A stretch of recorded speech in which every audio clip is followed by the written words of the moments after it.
Welcome to the Infinite Women podcast. I'm your host, Alison Tyra, and today I'm joined by Dida Sundet, a PhD candidate at Edith Cowan University, to talk about her doctoral project on the theme of the heroic rapist in ancient mythologies and how this connects to today's rape myths.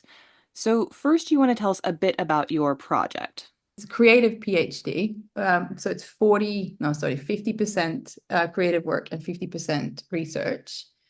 And what I look at is how this myth of the heroic rapist came to kind of cement itself in mythology and how it's kind of traced through history to become an actual thing. It's become so normalized that we don't really see it, but it plays out in like news articles and cinema and everything constantly. And also how a lot of these artworks that came to be in the Renaissance, which was like the golden age of, revival of mythologies, they were obsessed with heroic rape and they've lost their context completely. So nobody knows what they're looking at anymore. So there's like one article that I like to pull up is like leading questions. It's an advice column in The Guardian. And they love illustrating with classical paintings, but boy, do they get it wrong. They like have one that's called, I think my girlfriend is going to leave me. What can I do? And the picture that they've chosen was like a painting. I can't remember who did it now, but it's of Daphne and Apollo. And it's like the myth where Daphne doesn't want Apollo, and he chases her and she turns into a tree and he still basically ravages the tree. That's the one where she turns herself into a laurel tree and he basically takes like the leaves and branches of the laurel to make himself like a little crown and it becomes like a symbol associated with him. So even turning herself into a little literal plant couldn't save her from being ravaged by him. No, and it even like says that the tree kind of pulls away as he still tries to. But it's like my girlfriend is trying to leave me. What more can I do? And then you put Apollo and Daphne. Like, what are you really saying here, right? And then there's a few other ones they've used, like Botticelli's La Primavera. And it's like it's something about not having a work-life balance. And you're like, but one of my favorite one is my friend is harassing people online. Like, what do I do? And they taken Henry Fuseli's The Nightmare, which is this woman is asleep and there's an incubus sitting on top of her chest. And the incubus is a demon that raped women in their sleep. And it's like I kind of think, what are you guys doing? And like, how are you not knowing that these are not just pretty pictures? Like, who's responsible for this? So my exegesis has like a whole section on leading questions, but I had to stop at one point because you can go on and on and on. And then the other half of my project is like a really big creative thing where I make a massive exhibition of like photographic interventions in key myths and representations. And then the other part is cyanotype prints on like vintage ladies' handkerchiefs that combine the two. So you've got like classical paintings, news media, headlines, advertising, quotes, all kinds of things that become this like research map. So like my dream is that people understand that you can find every single reference in the light paintings in the cyanotype work. Like it's a decoder, which I think is like super cool. And so you're drawing this through line from the original stories that we find in predominantly Greek and Roman mythologies. And I mean, I think we all know Roman mythology is just Greek mythology with different names. Yeah. And and then how these painters and sculptors, I would say, misinterpreted the work. Like the way they're presenting it is very problematic. And then you've got people today acting like these are somehow accurate. And so can you tell us about how these artists were misrepresenting the stories? I don't know that I would say that they were, because it's not like it is very glorified in mythology. There was like a shift in, I think it was the 5th century BC, where they wanted to demonize women. So they started to rewrite a lot of the characters, and that's kind of part of the Medusa development, where she went from being a monster to a rape victim. Thanks, Ovid. They wrote in like rape as an aphrodisiac already in there. Um, so what I think kind of happened is that there was, and I'm not sure, I think it was inaccurate. I think that they really just kind of went, hang on, this is how it's kind of written. Because when you read it, it's not brutal, it's not violent. It is very sort of glossed over. And um, there's this concept called like narrative immunity that's applied to particularly Zeus, who's like the chief rapist. And they had a purpose, right? These paintings, they were they in Italy, they were used on like cassoni, these like marital chests, to basically teach you how to be a good wife. And they would be in the bedrooms. They were also used as pornography, obviously.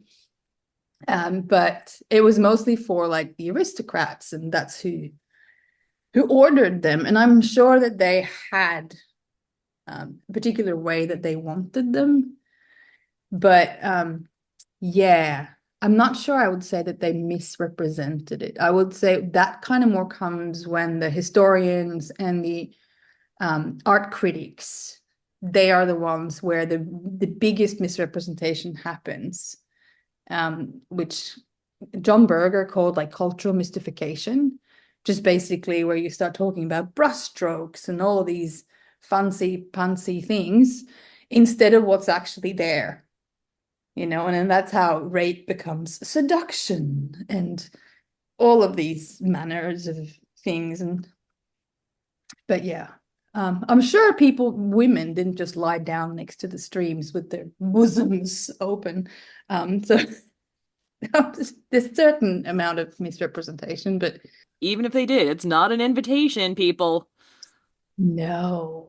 I do find it interesting, though, that particularly Mars and the Vestal Virgin, where one of the versions is that she was asleep, catching the breeze with her bosom by a stream, and then Mars came. And in all of the paintings, he's like perving or lifting up her. It's really gross. But the other version was that he came to Re Sylvia, and she was a Vestal Virgin, and she's tending the flames, the sacred flames, and that he comes out as a disembodied phallus. Now, that I was like, okay, I would have liked to seen that picture. Like, out of the flame comes this like erect penis. So yeah, I'm not surprised that artists kind of chose to lean on this. And the Vestal Virgins, actually, their punishment for kind of not being chaste was being burned alive, or they had like molten lead poured down their throats. Well, what's interesting about that is there is so much, not just blaming, but punishing the victim, right? So you were saying that, the all these women just happen to be sleeping naked out in the wilds, and there's sort of that implication on the part of the artist or the storyteller that like she was quote unquote asking for it. But one of the things that really gets me about Greek myth in particular is how much you have the complicity of powerful women. So, like, specifically goddesses in this context. But these women aren't using their power to hold men accountable, they're using it to actively attack their victims. And I feel like that is something that we see today as well. So in the myth context, you have Athena punishing Arachne for telling these kinds of stories of like the gods' misdeeds during a weaving context, and so she turns her into a spider. You've got Athena again, so you mentioned Medusa.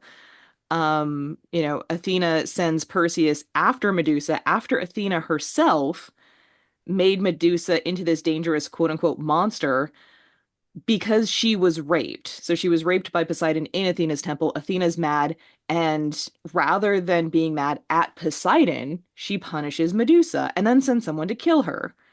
And I mean, Hera's just constantly going after her husband Zeus's victims. Like you said, he's the rapist in chief.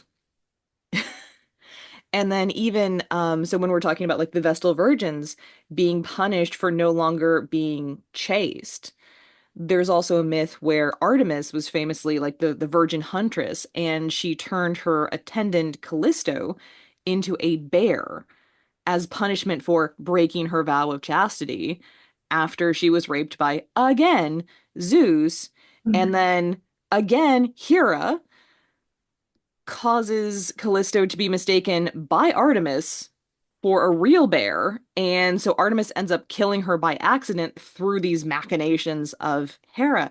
And so it's just very telling how often you've got not just the powerful men victimizing women, but then the women who do have power are further victimizing them and arguably victimizing them in worse ways.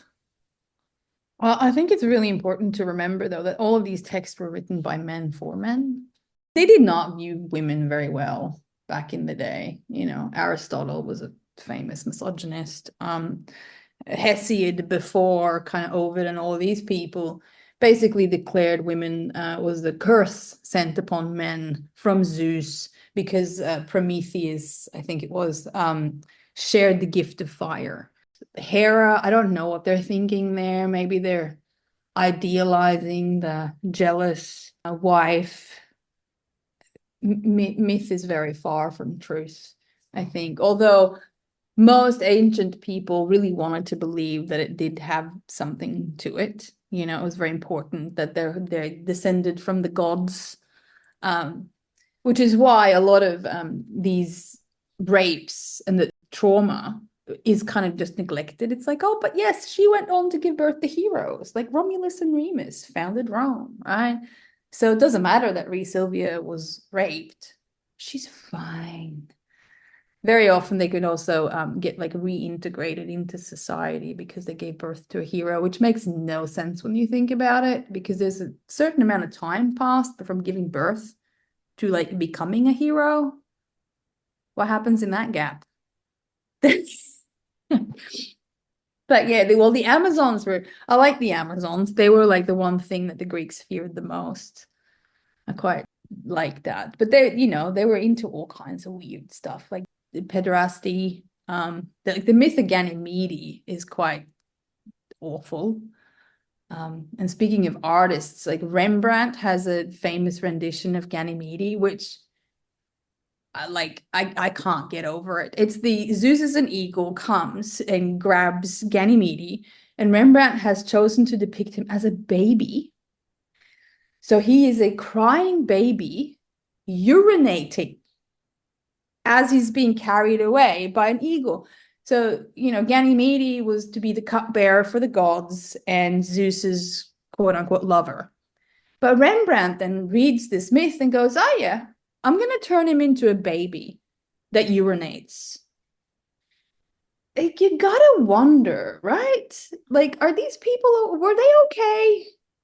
No, no, they weren't. No, no, I think Not the definitely painters, not. not the well, and I think it is important also that we recognize that myths evolved, right? This wasn't like somebody published a fully formed set of stories. And so, for example, Aphrodite, there's evidence that she was originally a warrior goddess herself, and then she was transitioned into the love and beauty representation that we are more familiar with.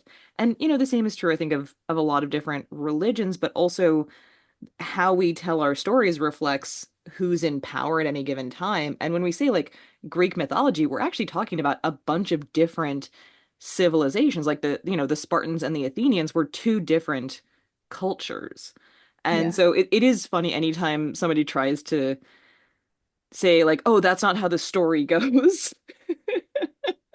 Because there's countless versions of these stories, but the ones that get preserved, unfortunately, what we've seen is this very misogynistic rape culture tone.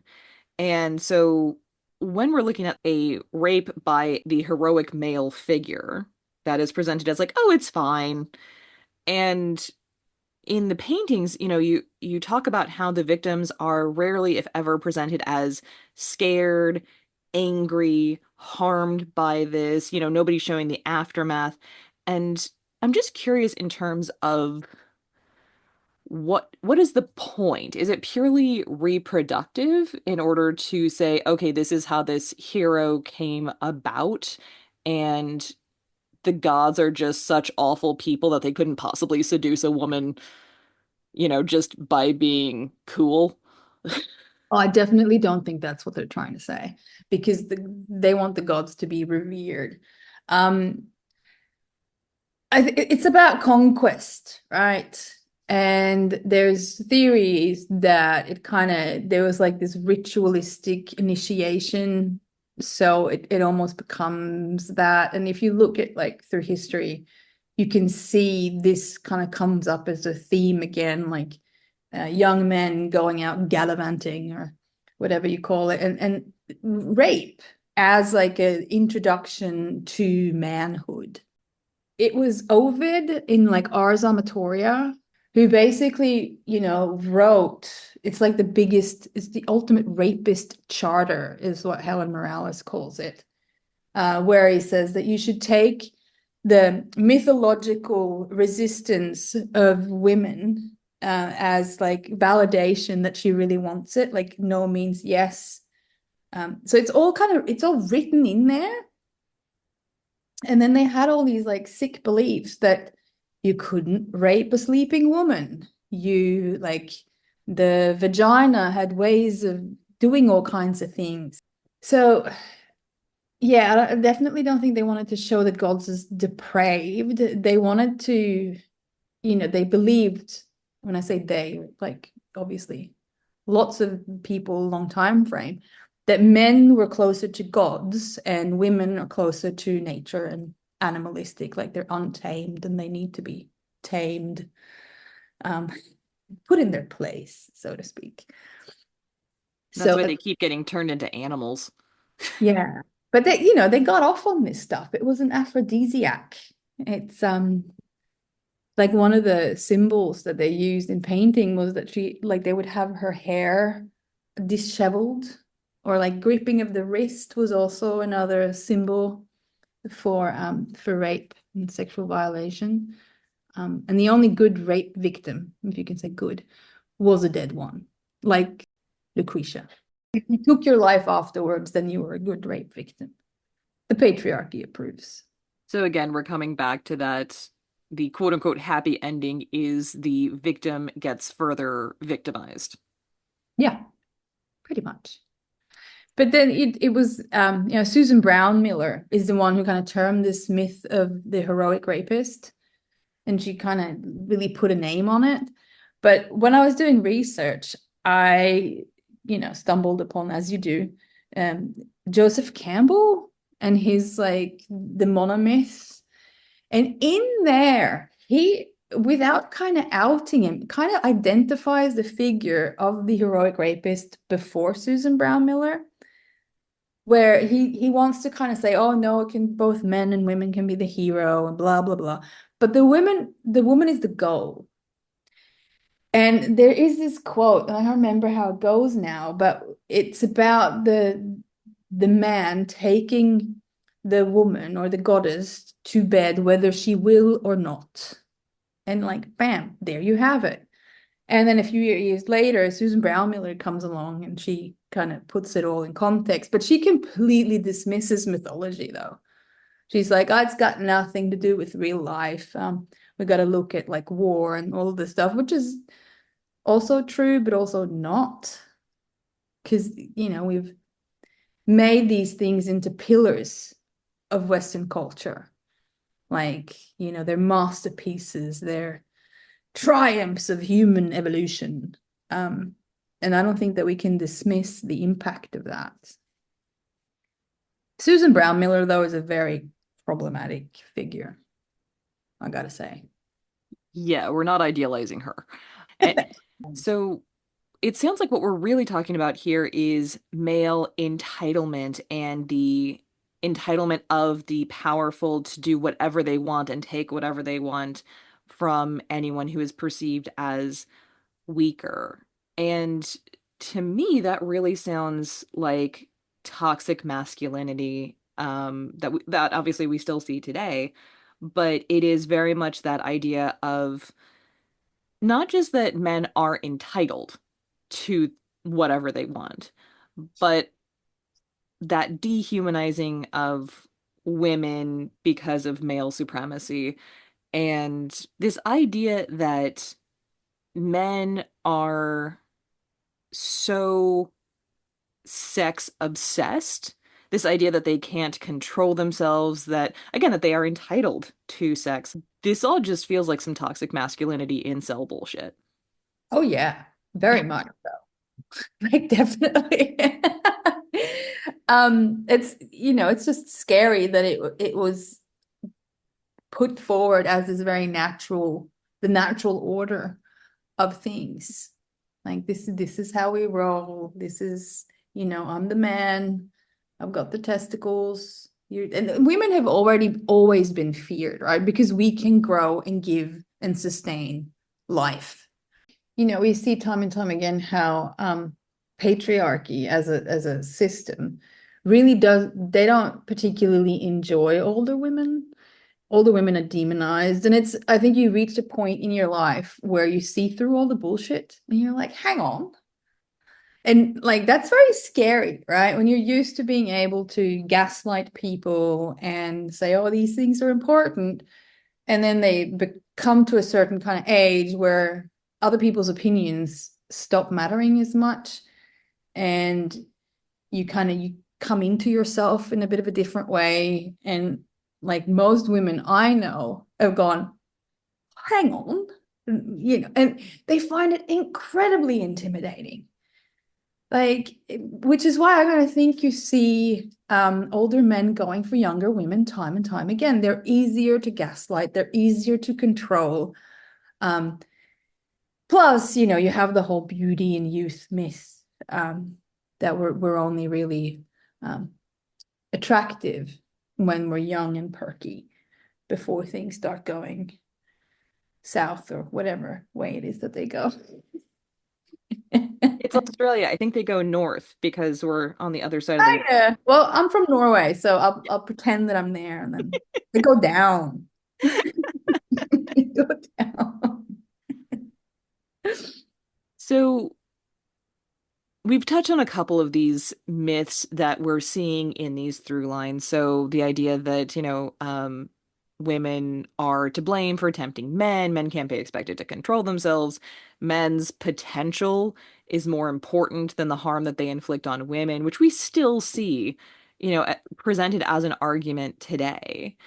And that's what really bugs me is that you've got, it's been literally millennia and these things have not improved. And so, do you have any thoughts from your work on how we can counter these myths? Because the fact that we're still seeing them today makes it feel kind of hopeless. Yeah, I think that look, that's where I came to this. I came to this project from like a point of rage. Um, so before I answer your question, let me tell you how I came to the project. So I was really like into following all of, all the rapes and all the statistics on femicide and everything and the trolling online and receiving my fair share of like, oh, you're too ugly to be raped. And I was like, what the fuck? Like, anyway, and as someone who'd studied, like I've studied classical art for as long as you can like choose your subjects, but I studied in Europe, right? So it's like mid 90s to late 90s in Europe. Um, and I did not hear about the concept of heroic rape until 2019. And it blew my mind. I was like, what is this? Because I knew everything and everyone that came up, all of these paintings. all of the artists. And I had no clue. And I was filled with so much rage because I saw, like, I started to see the same things being perpetuated in news media. And it was like once the veil dropped, I was like, oh my God, I've got to do something. So for me, I think part of the answer is that we can't expect everybody to go through academia or to go to like conferences or read research papers or whatever. We also can't expect a lot of these people that we need to educate to go past clickbait headlines. So one of my ideas, which might be, the ideal, is that I think that we can change things through visual art, and I think that we can reach more people in that way. So that's kind of part of how I'm hoping to change it is that, here's an art exhibition. Oh, it's about rape. A lot of people would come because they're curious, right? And it's not about being preachy or anything. Um, and the other part is just to start conversations. Um, like I'm notorious for stopping any dinner conversation. As somebody goes, "Oh, what's your PhD about?" And I reply, and then people just shrink. They're like, "Oh," it's like, "Oh, she said the big R word." Okay. But yeah, so I'm kind of really hoping that this will, because it's clear that if you wait for textbooks and everything to be updated, it takes ages. Because like the 70s, the second wave feminist movement was all about that. But those things hadn't filtered through to the textbooks in the mid 90s when I was doing this. It wasn't there. We still weren't discussing feminist art or feminist artists. So yeah, I think we just need more places to reach people where they don't feel preached at, and where they can kind of do a bit of a self exploration and come to their own conclusions. Just kind of what I hope my work is doing. It's not very preachy. Um, and it kind of sets things in a very contemporary setting. So, Rhea Sylvia isn't the Vestal Virgin. She's a woman. And most of my models are older women because I quite like that they've aged. But she's a woman waking up having been assaulted at a party, and there's people there. There's all of these threads to contemporary stories.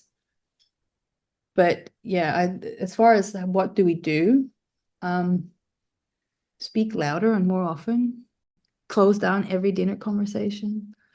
I think that is also a question of who's in power and who do we allow to retain power. So, a very publicized rape case in recent years was Brock Turner, I believe he was at Stanford.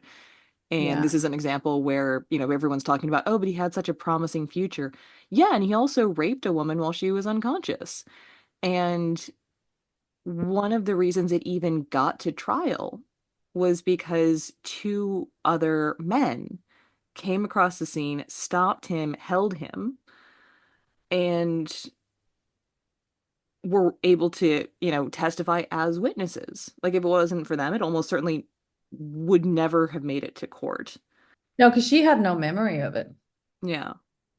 And the judge in that case, who basically gave him a slap on the wrist, because this young man has such potential and such a bright future. Yeah. I think his one of his parents even said something about how his life shouldn't be ruined for like a few minutes. 20 minutes of action is what he Yeah. called it. Yeah. But that judge was later, I believe, removed from the bench. Yeah, I use that case as a reference both in one of my images and in the cyanotype work, actually. Yeah. I put there's things that are from the police report in there.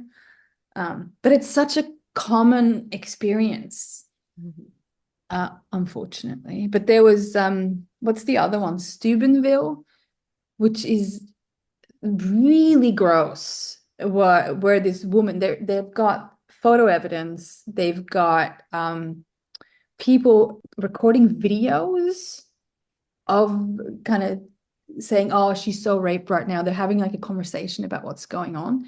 It's really confronting. And then the news media is like, "Oh my God, the careers of these two boys are completely ruined." It's funny how And they're boys, right? yeah, They are men. yeah. And then Anonymous came in, like the hacker group, and exposed everything. And I think that the person from Anonymous got like a stricter conviction than like the actual rapists. But then you kind of fast forward to now, because that's a few years ago now, and the Bruce Lehrman, Brittany Higgins, where one of the news headlines was "Life comes crashing down around man." Like, Well, and can you explain that situation for anyone who's not Australian? well, it's the case of Bruce Lehrman who well, I don't really have to say allegedly anymore, but he is appealing. Raped Brittany Higgins in Parliament House. I took her back there. She was quite drunk, left her naked on a sofa. Um, and then he ended up suing for defamation because there was stuff published.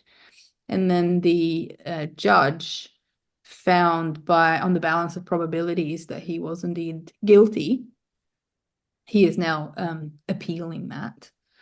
So, it might be a defamatory statement in a year's time. And like a lot of the other things have been.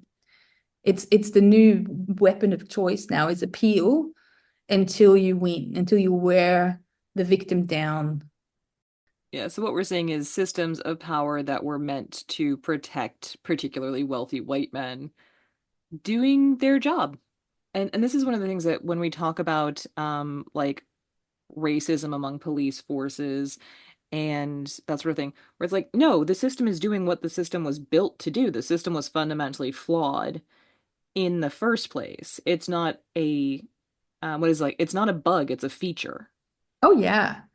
And a documented one as well. Like they went through court transcripts from like the 1500s or whatever, and they found like that wealthy or well-established men accused of rape would have, if there was too much evidence, be given lesser charges. Because if there was too much evidence, they couldn't just dismiss it. But if they could, they would dismiss it. And it was written kind of into the law.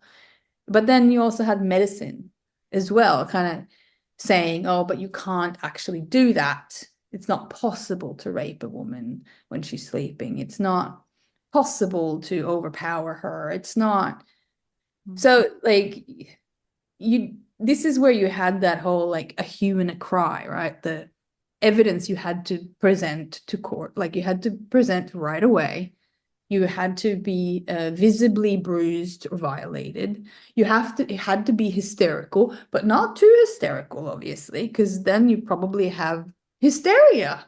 And And you can't it's trust a woman who's hysterical. no, like her womb could be in her head at that time. Like, oh my God, she could be a witch. It's No, we have to clarify the wandering womb was actually a thing that people believed in. I want to say this is another one from ancient Greece, but basically saying that, oh yeah, it just goes wandering around the body. yeah. That was a thing that they believed. It's like, but it makes you wonder, right? Like if you're trying to impregnate her and you don't know where the womb is. Well, they still don't know where the clit is. No, I know. These are not the people that we should be going to for how to live our lives today. That's all I'm saying. I do like the one though that says in classical paintings that cherries and strawberries were the fruits of paradise and they represented the souls of men. I don't know about you, but sometimes I like the souls of men frozen with a dash of alcohol. Lovely. So refreshing. Well, it's funny when you talk about fruit, it makes me think of pomegranates and Persephone and another instance where, her uncle just kidnaps her and is basically rewarded by, oh, you get to keep her, and the fact that we've still got places where it's considered acceptable and proper to force women to marry their rapists. Oh yeah. It's crazy. I cannot her name escapes me now. But there was this famous she's in part of my work, a woman from Italy who was the first woman kind of take her rapist to court because she didn't want to marry him.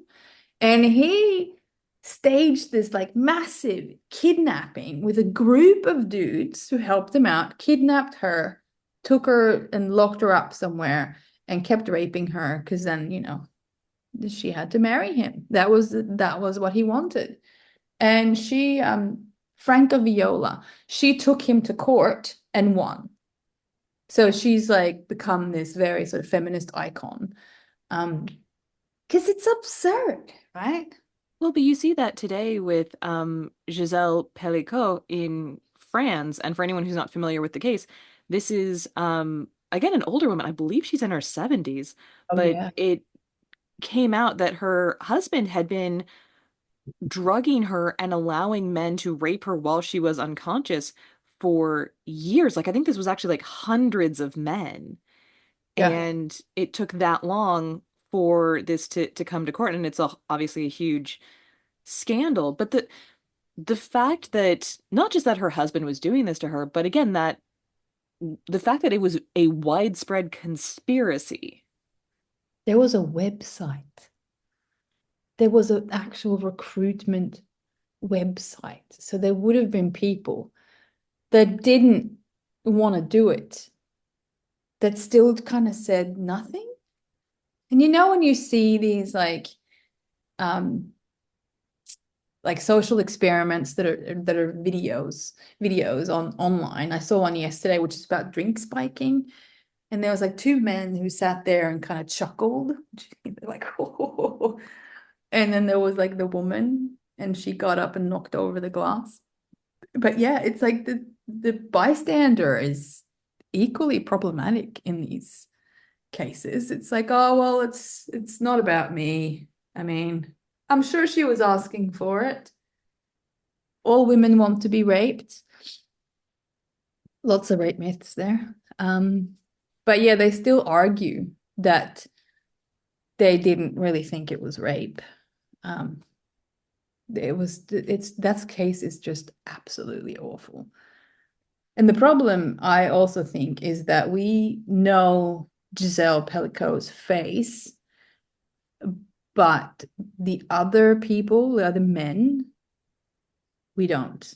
They're hiding. Like they're hiding under masks and hoods and allowed to just bombard her with really intrusive and downright insulting questions. Like, I feel like surely you were just pretending to be asleep. It's like, no.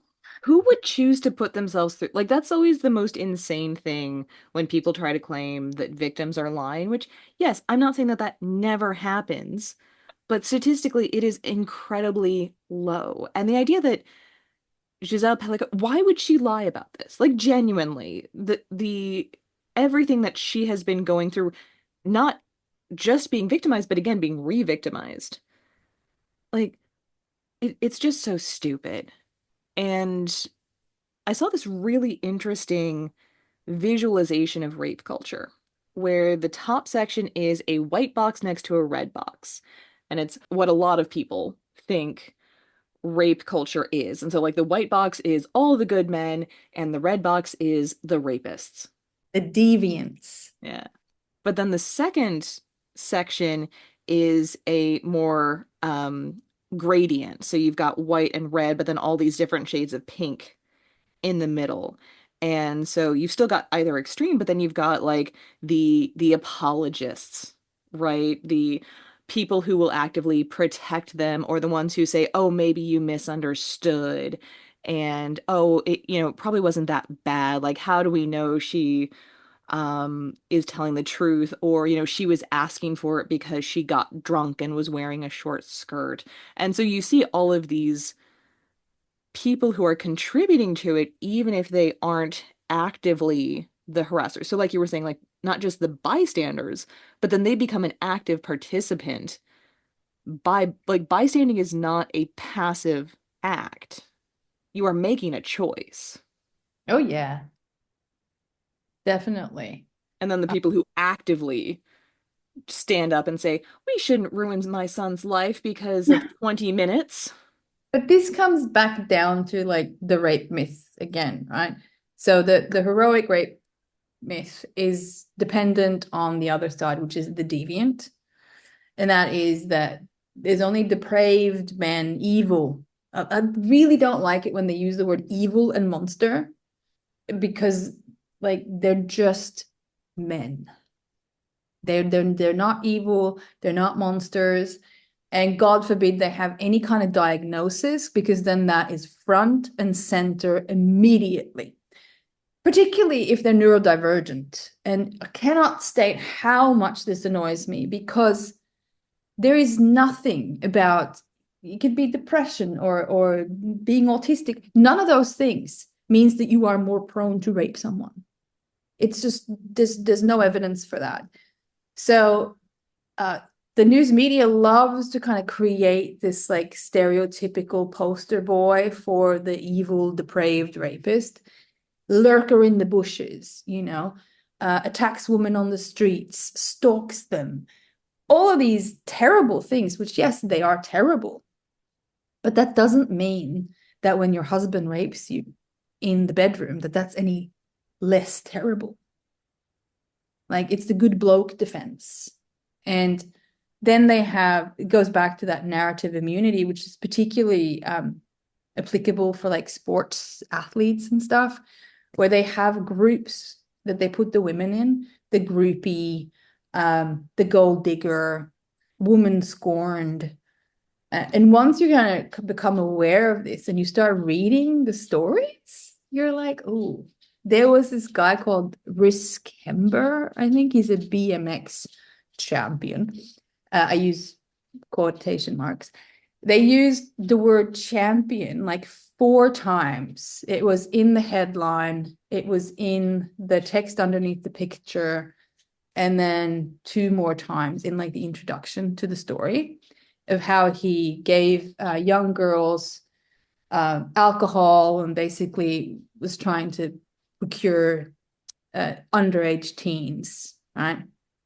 And the judge in that story cited groupie culture as a redeeming factor. So what he did wasn't really criminal because he was an opportunist. He was just kind of, they were there and offering. And it's not how it works. That's really interesting because it is rather than acknowledging that this person is weaponizing a form of power that they have and weaponizing that power imbalance between him and his victims, they are using that power imbalance as the justification, which we see in other, oh, women just can't resist a powerful man. It's like, yeah, we can. Yeah, we would really like to. Please stop. There's this like, oh, she slept her way to the top. Um, did she or was she taken advantage of and sort of pushed into this thing where she goes, if you want to go anywhere, you're going to have to do that? Like, was it coercion? Was it force? Or was it really that she slept her way to the top? Like, it's always the woman's fault, right? But even then, she's never at the top. No, but it's Monica Lewinsky in a bow. Like, what an awful case to look back on. Like, talk about power imbalance and demonizing a woman. That was awful. And it was like, oh, Bill Clinton, no, he's the president. I mean, sure, bit of a transgression, but Monica Lewinsky, oh my God, the amount of hatred that that woman faced was insane. Well, we in a previous conversation, I forget how this came up, but we were talking about Anita Hill and how when she testified that Clarence Thomas um was a sexual predator, basically, in the workplace, when he was being confirmed to the Supreme Court. People went after her, like not just, and I will say this, Joe Biden went after her. Like they are attacking her in every way you can think of in the Senate, but also in the media and in communities. And one of the things that we were discussing in this previous conversation was about how if you are part of a marginalized community, there is always this hierarchy, right? And if you are seen to be trying to bring down somebody who's actually getting ahead, so in this case, the Black community, the African American community, she was made out to be the bad guy because one of their community was about to be appointed to the Supreme Court. I believe he was only the second African American ever to be on the Supreme Court. And they are overlooking the fact that this powerful member of your community is harassing and assaulting someone Yeah. else in your community, right? Like it again, just the whole blaming the victim because, you need to stay silent because his potential is more important than whatever he's done to you. That reminded me of part of the research that I did for this project, which was like from 1948. And I always pull up the year because I'm like, this was years ago, people. We should know this by now.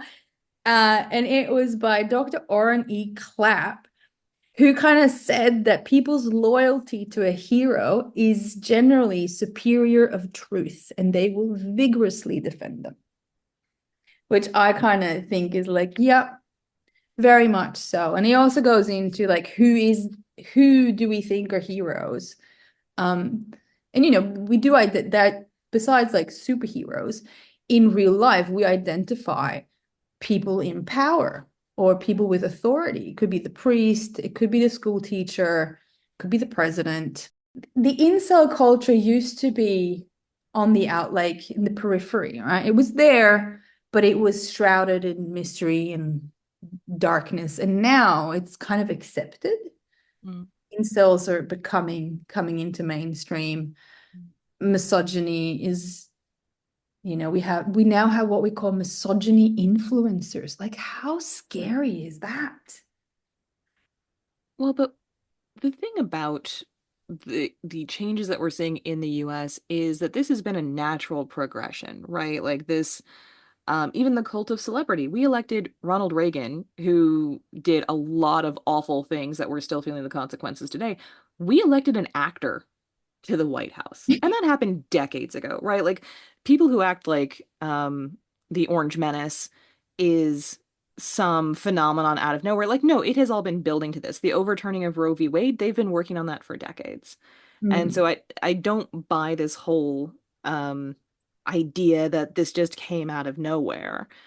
And part of that is media. So you mentioned Joseph Campbell earlier, and his structure around the hero's journey has been used by media writers for decades, right? Like he set the template where if anyone goes and reads this, you'll be like, oh, yeah, that's like so many of the movies and TV shows and books that you've ever consumed follow this template that he laid out. George Lucas loved him. Oh, yeah, it's all over Star Wars. Oh, yeah. So when you're talking about how, yeah, Joseph Campbell was, enshrining this, then it's not surprising when we see things like Revenge of the Nerds. And specifically for context, you don't have to go watch the movie. I don't encourage it. But this guy tricks the hot sorority girl into having sex with him because she thinks that he's her boyfriend because they're wearing the same costume. And it's okay because he actually gave her an orgasm, right? So it's totally fine that he raped her by deception. But Oh, then yeah. in the phrase rape by deception gets into the degrees to which we constantly have had to fight for different types of rape to even be acknowledged, like marital rape, rape by deception, rape of an unconscious woman, right? Like these are all rape.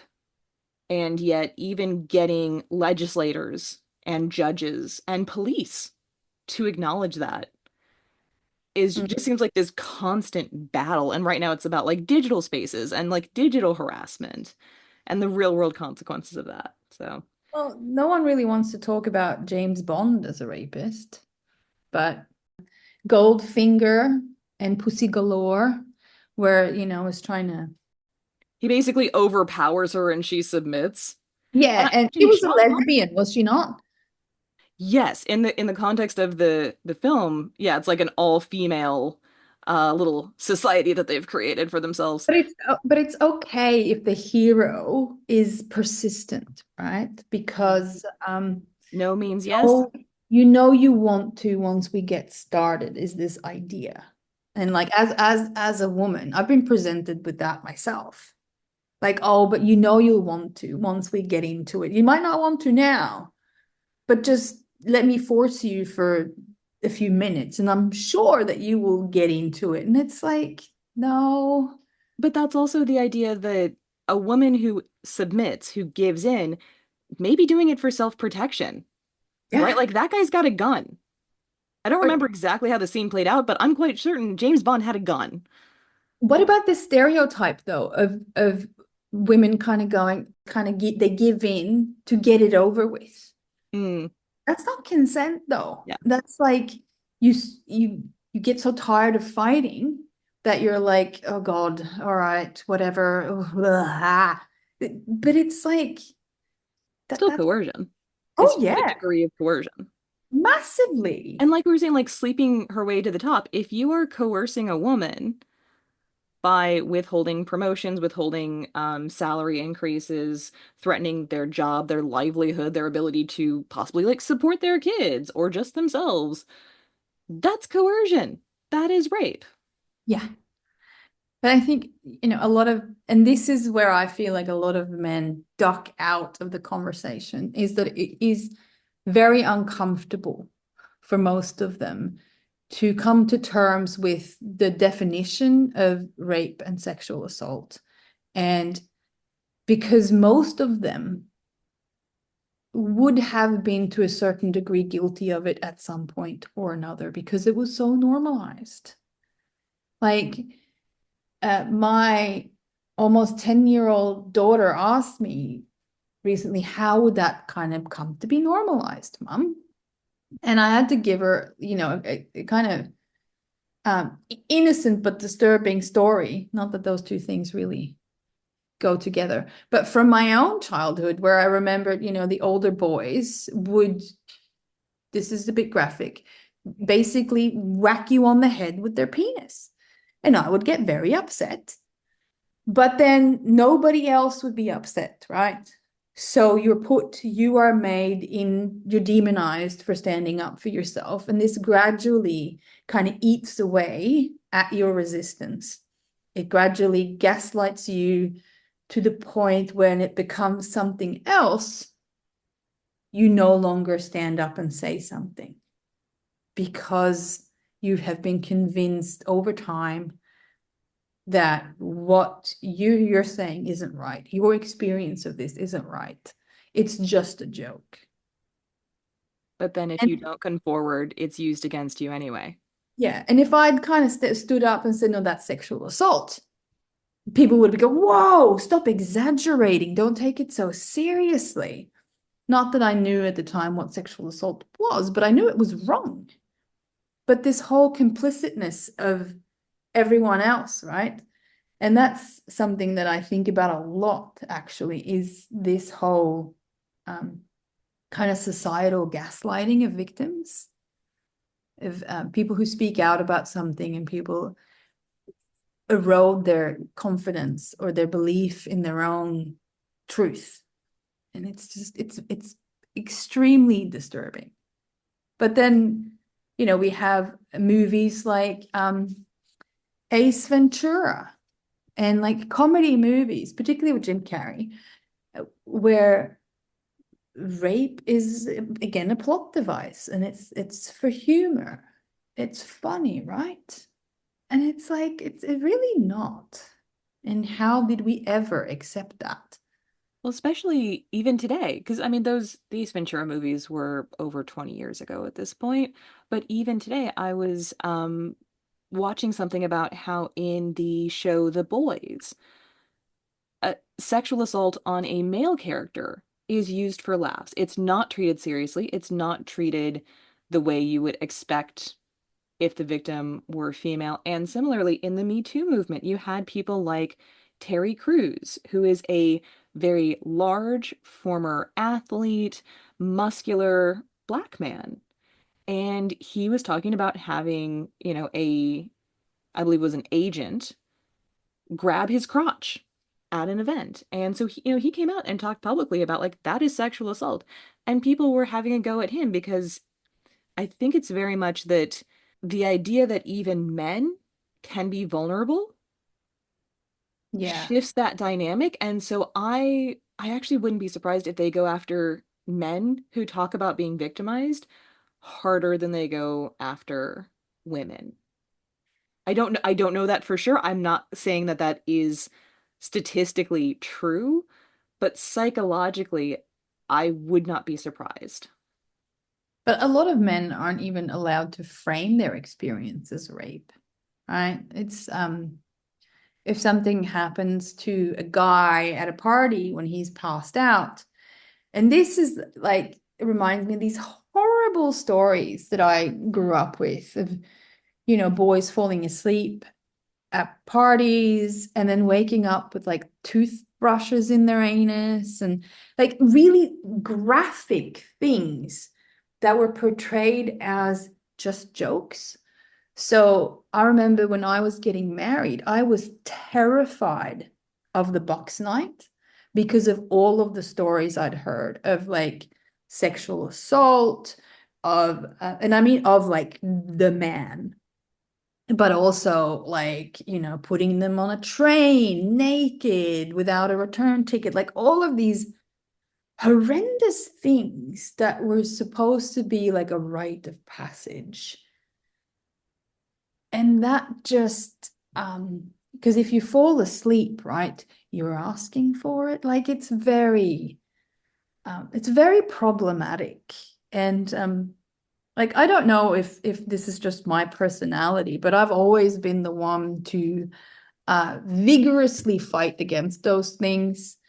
I've had people wanting to, shave a friend's eyebrows who passed out, and I would vigorously defend, not that like physically get in between and go, no, no.